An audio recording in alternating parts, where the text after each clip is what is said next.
Good morning students. आशा है आप सभी स्वस्थ होंगे।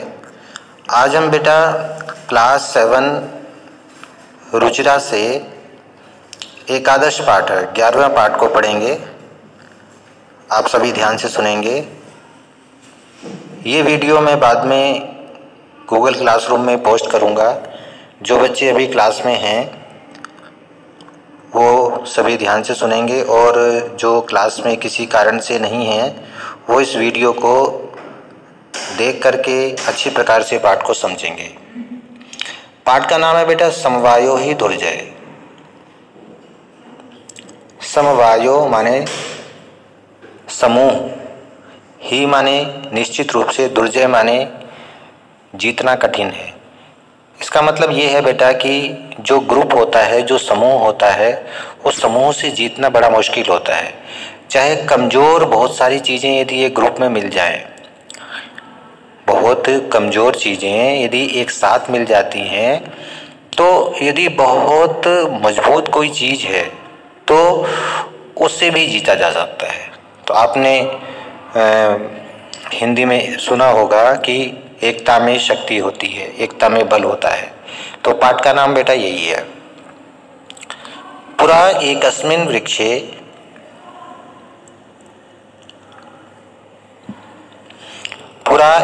वृक्षे एका चटका प्रतिवसति स्म। पुरा माने पुराने समय में, पुराने समय की बात है। एकस्मिन् वृक्षे एक पेड़ पर, एका चटका एक चिड़िया, प्रतिवसति स्म माने रहती थी। कि पूरा पहले समय की बात है कि कोई एक चिड़िया थी, वो पेड़ पर रहती थी। कालेन तस्याः संतति जाता। कालेन माने कुछ समय के बाद,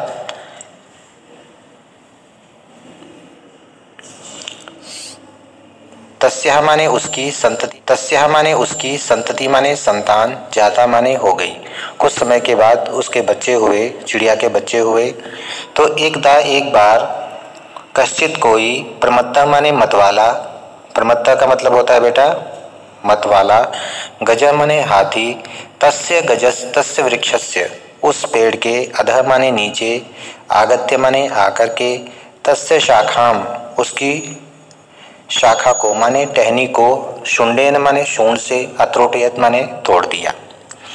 कि पुराने समय में एक वृक्ष पर एक चिड़िया रहती थी। तो कुछ समय के बाद में उसके संतान हुई, उसके बच्चे हुए। तो तभी क्या हुआ, कोई एक मतवाला मदमस्त हाथी वहाँ पर घूमता हुआ आया उस पेड़ के नीचे, और उसने आकर के अपनी सूंड से मस्ती में उसी टहनी को तोड़ दिया जिस पर उस चिड़िया का घोंसला था। चटकाया नीड़म भुवि अपतत। चटकाया माने चिड़िया का, नीड़म माने घोंसला, भुवि माने जमीन पर, अपतत माने गिर गया। चिड़िया का घोंसला जमीन पर गिर गया। तेन अंडानी विशीर्णानी, इससे उसके अंडे टूट गए। विशीर्णानी माने टूट गए। अथ सा चटका व्यलपत, इसके बाद में सा चटका वह चिड़िया, व्यलपत माने विलाप करने लगी, रोने लगी। जब उस चिड़िया के अंडे टूट गए, बच्चे मर गए, तो वो रोने लगी।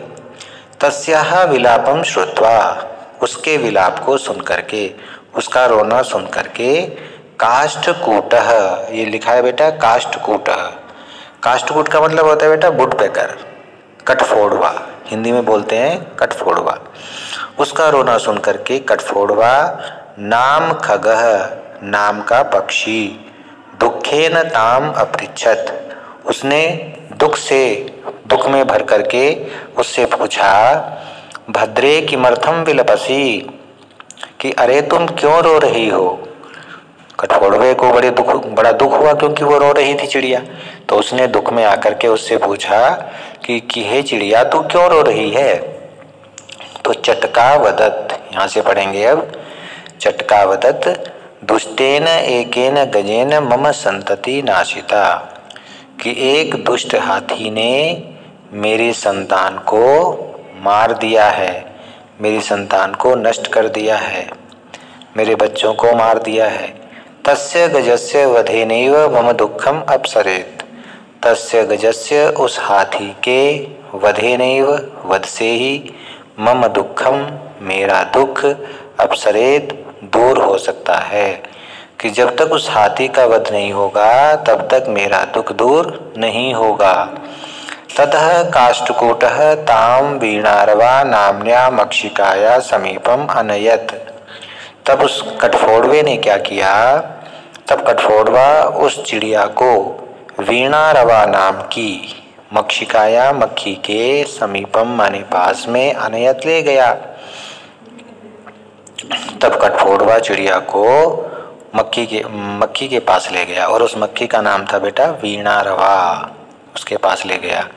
तयोहो वार्ताम श्रुत्वा, उन दोनों की बातों को सुन करके मक्षिका वदत, मक्खी बोली, ममापि मित्रम मंडोकः मेघनाद अस्ति, मेरा भी एक मेंढक मित्र है जिसका नाम मेघनाद है।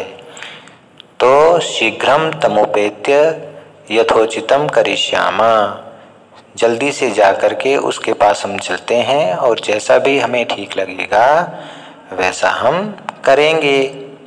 मतलब सबसे पहले कठफोड़वे ने चिड़िया की बात को सुना, फिर कठफोड़वा जो था उसकी एक मित्र थी मक्खी, तो वो उसके पास चली गई। अब मक्खी के पास जा करके मक्खी का भी एक मित्र था मेंढक, उसने कहा कि उसके पास चलते हैं। तो सारे के सारे जो थे वो फिर मिल करके मेंढक के पास चले गए। तदानीं तौ मक्षिकया सह गत्वा मेघनादस्य पुरः सर्वं वृत्तान्तं निवेदयताम्। तब उन दोनों ने मक्खी के साथ जा करके मेघनाद के सामने सर्वं वृत्तांतम, सारा समाचार, निवेदयताम माने बताया, निवेदन किया। अर्थात अब कितने हो गए बेटा, एक तो चिड़िया हो गई, एक कठफोड़वा हो गया और एक मक्खी हो गई और एक मेंढक हो गया। ये चारों के चारों मिल गए और इन्होंने सबने जा करके अपनी बातें, तीनों ने जाकर के अपनी बातें मेंढक के सामने बताई। अब चारों ही एक ग्रुप में आ गए।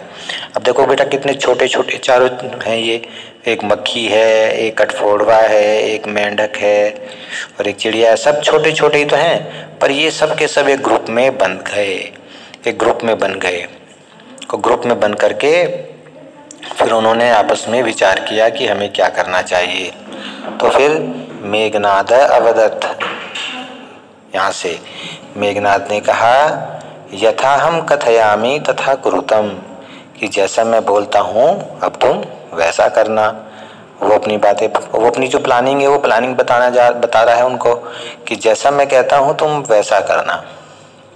तो मक्खी प्रथमम, सबसे पहले, तुम मध्याह्ने, दोपहर में, तस्य गजस्य कर्णे शब्दम कुरु, उस हाथी के कान में जाकर के आवाज करना। ये न सह नयने निमील्य स्थास्यति, जिससे वह अपनी आंखों को बंद कर लेगा। बेटा जब भी आप कोई अच्छी सी धुन सुनते हैं, अच्छी आवाज़ सुनते हैं तो क्या होता है, हम झूमने लगते हैं और झूमते समय हमारी आंखें बंद हो जाती हैं। तो उसने सबसे पहले मक्खी से कहा कि तू क्या करना, सबसे पहले जाना और जा कर के दोपहर में उसके हाथी के कान में धीरे धीरे भिनभिनाना, आवाज़ करना।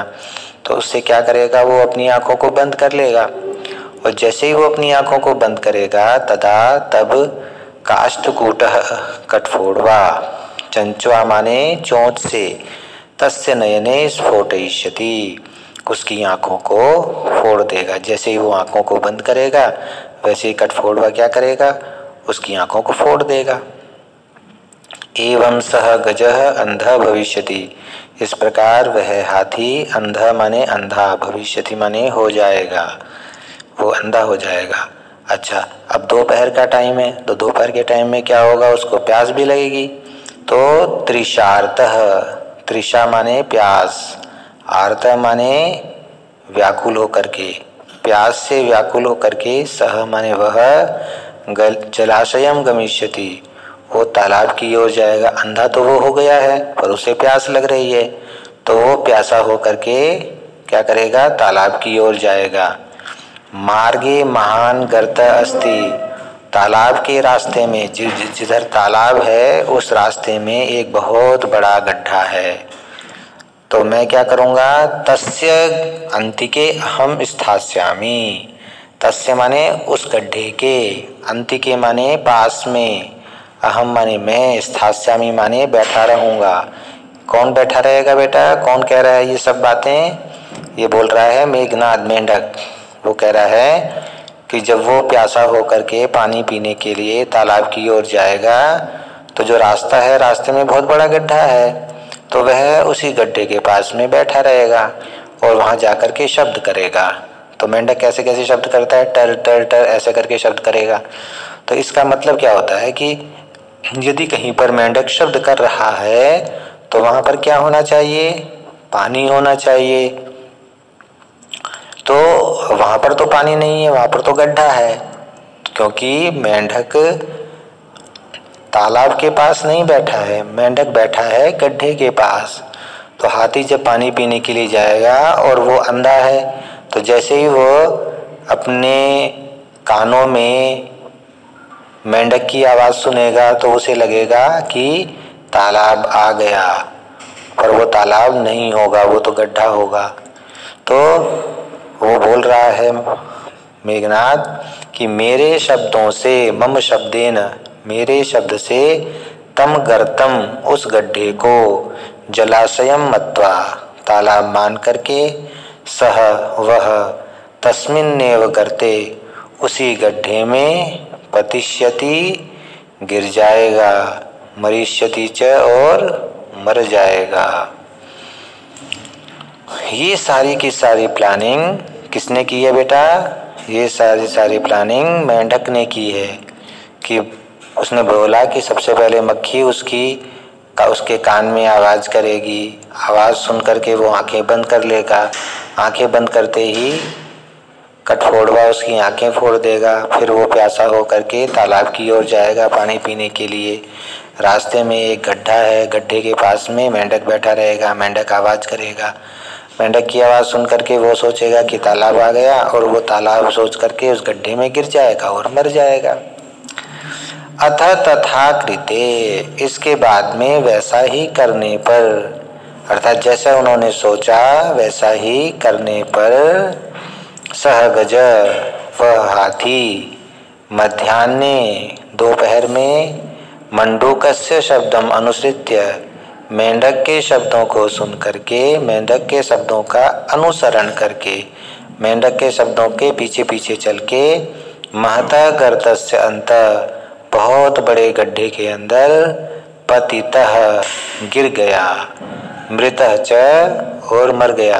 अर्थात जैसी भी उन्होंने प्लानिंग की थी उसी प्लानिंग के अकॉर्डिंग क्या हो गया, वो जो हाथी था वो हाथी उस गड्ढे में गिर गया और मर गया। तथा चोक्तम, कहा गया है, बहुनामप्यसाराणाम समवायो ही दुर्जय, बहुत सारी कमज़ोर चीज़ों के समूह से जीतना बहुत मुश्किल होता है। यदि बहुत सारी चीज़ें हैं और वो सब चीज़ें कमज़ोर हैं, पर वो जब कमज़ोर चीज़ें मिल जाती हैं एक साथ तो उनसे जीतना बहुत मुश्किल होता है, उनसे नहीं जीता जा सकता। अर्थात कमज़ोर चीज़ें जब एक साथ मिल जाती हैं तो बहुत बलवान चीज़ को भी, बलवान को भी वो हरा देती हैं, क्योंकि एकता में शक्ति होती है। तो ये सब चारों जो ये थे, चिड़िया, कठफोड़वा और मक्खी, मेंढक, छोटे छोटे थे सब प्राणी, इतने बड़े हाथी को उन्होंने हरा दिया। तो बेटा इस पाठ से हमें ये शिक्षा मिलती है कि हमें एकता में रहना चाहिए, हमें हमेशा मिल कर के रहना चाहिए, मित्रता से रहना चाहिए, जिससे कि कोई भी परेशानी हमें नहीं हरा सके। तो बेटा ये आपने चैप्टर सुन लिया होगा, समझ लिया होगा।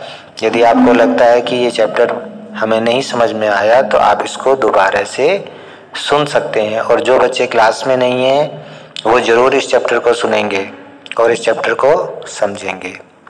धन्यवाद बेटा।